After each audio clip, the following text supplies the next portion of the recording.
آیت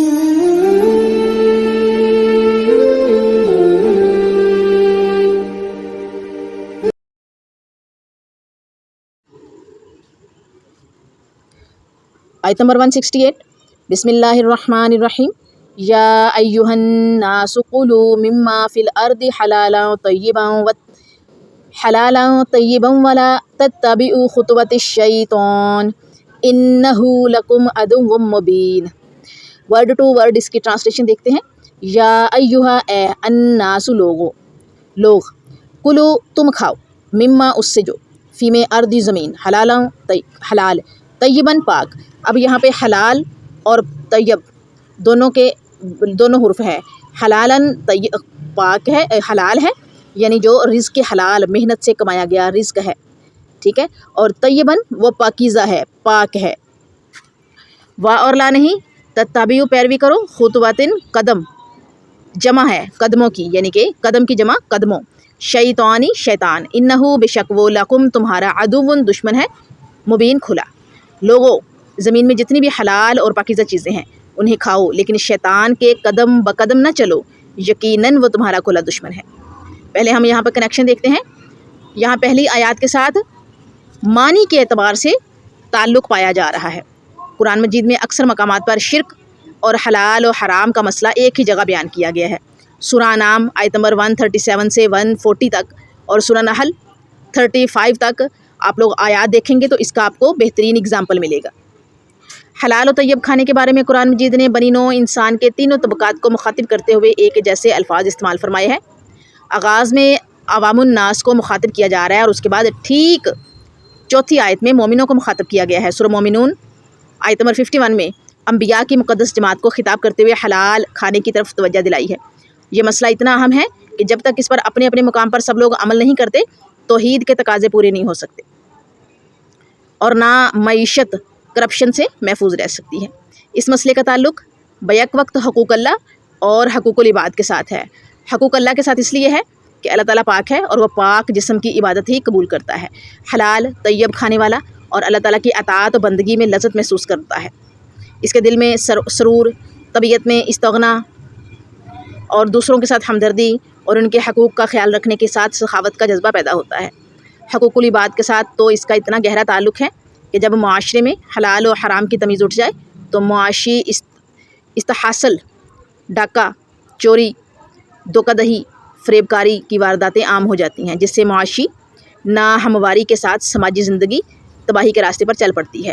اس لیے تمام لوگوں کو بیک وقت حلال طیب کھانے کی تلقین کی جا رہی ہے. جیسے دیکھیں چوریاں زیادہ ہیں، ٹھیک ہے، اور ان کی طرف دے کر اور لوگ جو ہیں وہ اس دھندے میں آتے ہیں.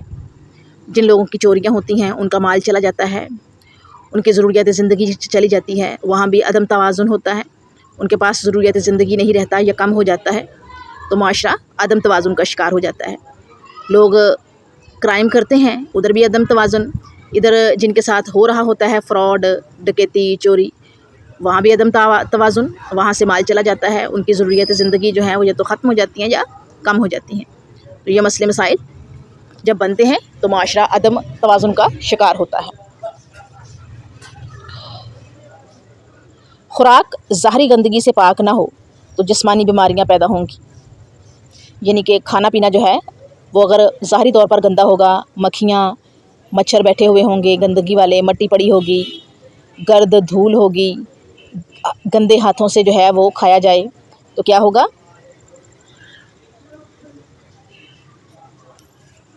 جسمانی بیماریاں پیدا ہوں گی.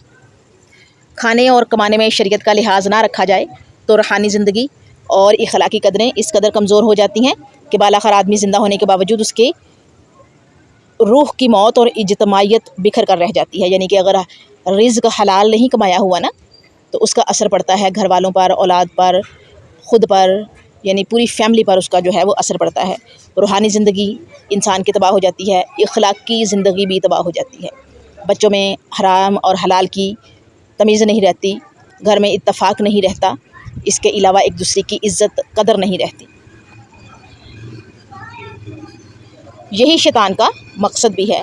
لہٰذا حرام کھانے والا شیطان کے قدم بقدم چلتا ہوا دنیا میں ذلیل اور حریص کہلوائے گا اور آخرت میں جہنم کا ایندھن بنے گا. اس لیے تنبیہ کی جا رہی ہے، متنبہ کیا جا رہا ہے کہ شیطان تمہارا کھلا دشمن ہے، ابدی دشمن ہے، اس سے ہر صورت بچ کر رہنے کی کوشش کرتے رہنا، اور کوئی غیرت مند آدمی اپنے دشمن کی چال میں نہیں آیا کرتا۔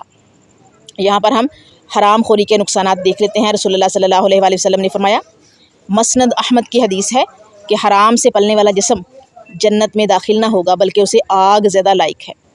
اسی طرح سے حضرت ابو ہریرہ رضی اللہ عنہ بیان کرتے ہیں کہ رسول اللہ صلی اللہ علیہ وآلہ وسلم کا ارشاد ہے، لوگو یقیناً اللہ پاک ہے اور پاک ہی قبول کرتا ہے، اور اللہ نے مومنوں کو اسی چیز کا حکم دیا جس کا رسولوں کو حکم دیا۔ فرمایا، اے رسولو، پاک چیزیں کھاؤ اور نیک عمل کرو، جو کچھ تم کرتے ہو یقیناً میں اسے جاننے والا ہوں۔ اور فرمایا، اے مومنو، ہم نے جو تمہیں رزق دیا اس میں سے پاک کھاؤ۔ اب آگے دیکھتے ہیں، صحیح مسلم کی ایک حدیث ہے کہ پھر آپ صلی اللہ علیہ وآلہ وسلم نے ایک آدمی کا تذکرہ کیا جو لمبا سفر کرتا ہے، اس کے بال پراگندہ یعنی کہ بکھرے ہوئے ہے اور پاؤں خاک آلود ہیں، وہ آسمان کی طرف اپنے ہاتھ پھیلائے ہوئے یا رب یا رب کی صدائیں بلند کرتا ہے۔ اس کی حالت یہ ہے کہ اس کا کھانا حرام، پینا حرام، لباس حرام، اور وہ حرام سے پرورش پایا ہے۔ ایسے آدمی کی دعا کیسے قبول کی جائے گی؟ اس آیت میں کیا ڈسکس ہوا ہے، مسائل دیکھ لیتے ہیں۔ نمبر 1، ہر شخص کو حلال اور پاک کھانا چاہیے۔ نمبر 2، حرام کھانا شیطان کی پیروی کرنا ہے۔ اور نمبر 3، شیطان انسان کا واضح یعنی کہ کھلا دشمن ہے، اس کے پیچھے نہیں لگنا چاہیے۔ اب قرآن سے دیکھتے ہیں اکل حلال کی اہمیت، یعنی کہ تمام جو حلال ہیں ان کی اہمیت۔ سورہ بقرہ آیت نمبر 172 ایمانداروں کو حلال کھانے کا حکم ہے، اور سورہ المومنون 51 رسولوں کو عقل الحلال کی تلقین ہے۔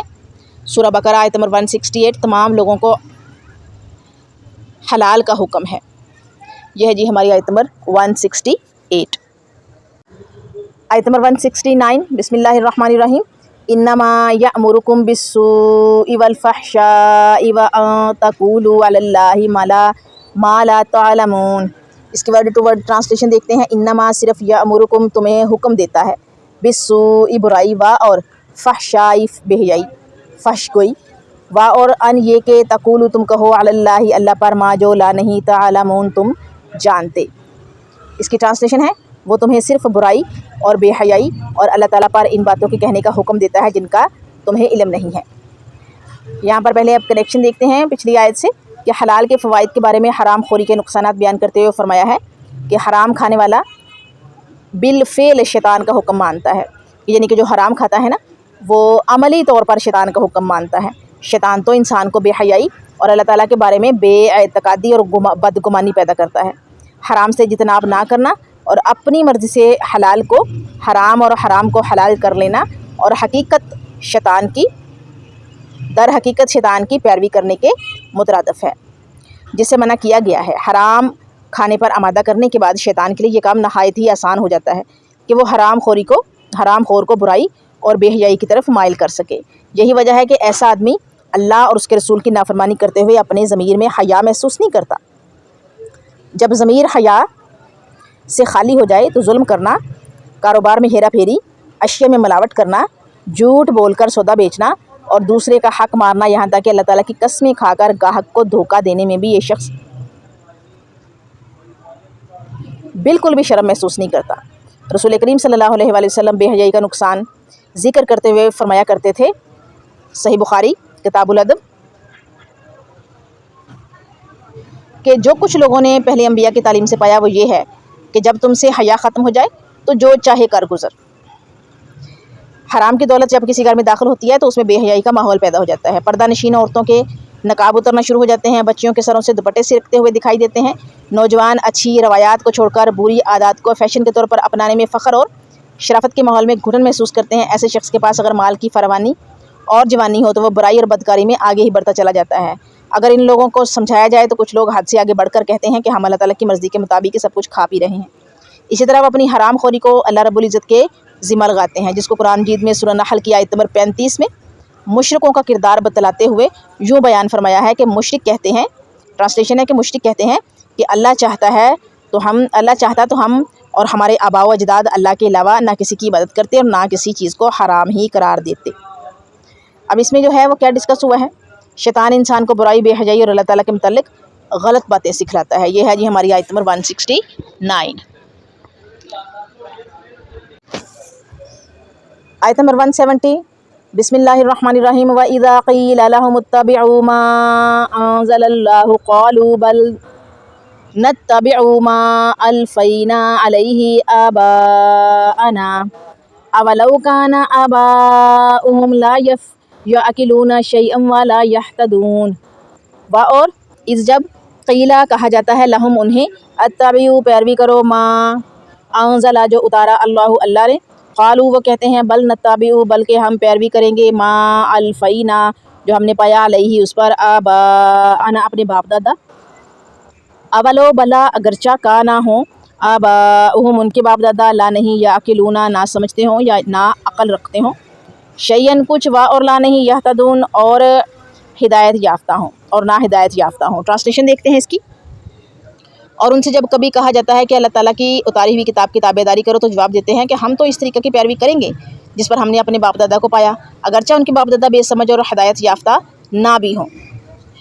اچھا جی، اب کنیکشن دیکھتے ہیں کہ تقلید آبا بھی یعنی کہ اپنے آباء و اجداد کی تقلید کرنا، ان کے پیچھے چلنا، ان کی پیروی کرنا بھی شیطان کی پیروی کا نتیجہ ہے۔ جس طرح شیطان بے حیائی اور انسان کو اللہ تعالیٰ کے بارے میں لا حاصل گفتگو کا حکم دیتا ہے، اسی طرح وہ یہ بات بھی دلیل کے طور پر آدمی کو سمجھاتا ہے کہ آخر پہلے لوگ اور بزرگ کوئی غلط اور گمراہ تھے، حالانکہ یہ سوچ عقل کے خلاف اور جانوروں کا طریقہ ہے۔ جب انہیں حرام و حلال اور دیگر مسائل کے حوالے سے کتاب اللہ کی طرف رجوع کرنے کے لیے کہا جائے تو جواب دیتے ہیں کہ ہم تو انہی روایات پر چلیں گے جن پر ہمارے آباء و اجداد چلا کرتے تھے۔ وہ یہ بھی نہیں سوچتے کہ ان کے بزرگ دین کی سمجھ نہیں رکھتے تھے اور نہ ہی ہدایت یافتہ تھے۔ اس ارشاد سے یہ بات بڑی واضح ہوتی ہے کہ بزرگوں کی روایات کو اس وقت اپنایا جائے گا جب وہ کتاب الہی کے مطابق ہوں گے۔ دوسری صورت میں ہر فرد پر انہیں مسترد کرنا فرض ٹھہرے گا۔ اگر رسومات اور بزرگوں کی روایات کو منوعاً قبول کر لیا جائے تو پھر شریعت کی کیا حیثیت رہ جاتی ہے؟ در حقیقت یہ وہ اندھی تقلید ہے جسے بہانہ بنا کر لوگ گمراہی کے راستے پر چلنا اپنے لیے فخر سمجھتے ہیں۔ دین کے راستے میں یہی وہ رکاوٹ ہے جو انبیاء کرام کے سامنے سب سے پہلے پیش کی جاتی تھی۔ تقلید خاندانی روایات کی صورت میں ہو یا ائمہ کرام کے حوالے سے، مقلدین ہمیشہ سے جذباتی فضا پیدا کرتے ہوئے دو ہی جواز پیش کرتے ہیں۔ ایک جواز جو حضرت موسیٰ علیہ السلام کے خطاب کے جواب میں فرعون نے پیش کیا تھا، یا موسیٰ جو ہمارے بزرگ پہلے فوت ہو چکے ہیں کیا وہ سب کے سب گمراہ اور جہنمی تھے؟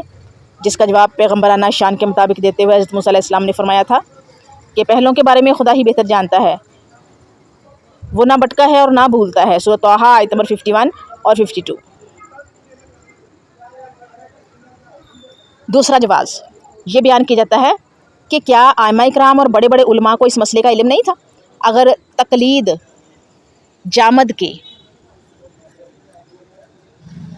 جو ماننے والے ہیں جن کو معودین کے نام سے بھی پکار سکتے ہیں، ان کے نزدیک قرآن و سنت ہی معیار ہو تو انہیں یہ انداز گفتگو کس طرح زیب دیتا ہے کہ بسا اوقات اس کا جواب اس قدر حساس صورتحال پیدا کر دیتا ہے کہ اعتراض کرنے والا اپنے گریبان میں جھانکے بغیر نہیں رہ سکتا، کیونکہ اگر یہ بزرگ واقعتاً اس اختلافی مسئلہ میں کتاب و سنت کا علم رکھتے تھے تو وہ قرآن و سنت کے واضح دلائل کے خلاف کس طرح عمل کر سکتے تھے؟ اگر اس مسئلہ کے بارے میں قرآن و سنت کے دلائل سامنے ہونے کے باوجود انہوں نے اسے تسلیم نہیں کیا تو ان کی عظیم شخصیات کو کس نظر سے دیکھنا چاہیے؟ اس نازک صورتحال میں سلامتی کا یہی راستہ ہے کہ ہم قرآن و سنت کو معیار ٹھہراتے ہوئے ان کے بارے میں یہ نقطہ نگاہ قائم کریں کہ علم کی اشاعت کم ہونے کی وجہ سے مطلوبہ دلائل ان کی نگاہ سے اوجھل رہے، جس کی وجہ سے ان کی طرف منسوب موقف نظر ثانی کے لائق ہے۔ لیکن مقلدانہ ذہن رکھنے والے یعنی کہ اندھی تقلید کرنے والے جو ہیں، مقلد قید دماغ ان کے قید ہیں ایک جگہ پر، مقلدانہ ذہن رکھنے والے حضرات اہمیت مسئلہ اور ان کی شخصیات کا لحاظ رکھے بغیر تقلید پر اصرار کرنا یعنی کہ جو بھی انہوں نے کہا ہے اس کی پیروی کرنی ہے، اسی کا اصرار کرنا دین کا حصہ تصور کرتے ہیں۔ قرآن مجید اس طرز فکر کو عقل و ہدایت کا راستہ تصور نہیں کرتا، اس لیے اندھے مقلدین کے بارے میں یہ تبصرہ فرمایا کہ ان کی مثال تو جانوروں کی طرح ہے جو عقل و فکر اور کسی اصول کی پیروی کیے بغیر محض اپنے سے پہلے جانور کی اتباع میں چلے جا رہے ہیں، اور مقلد بھی جانوروں کی طرح بات کا مفہوم سمجھے بغیر محض ایک پکار، دعویٰ اور ایک عادت کے طور چلتے ہیں۔ اب یہ سننے، بولنے اور دیکھنے کی صلاحیت سے محروم ہو چکے ہیں، جس کی وجہ سے عقل و فہم کے دروازے ان پر بند ہیں اور یہ حقیقی عقل سے عاری ہو چکے ہیں۔ جب عقل ہی اپنے ٹھکانے نہ رہی تو ہدایت کس طرح پا سکتے ہیں؟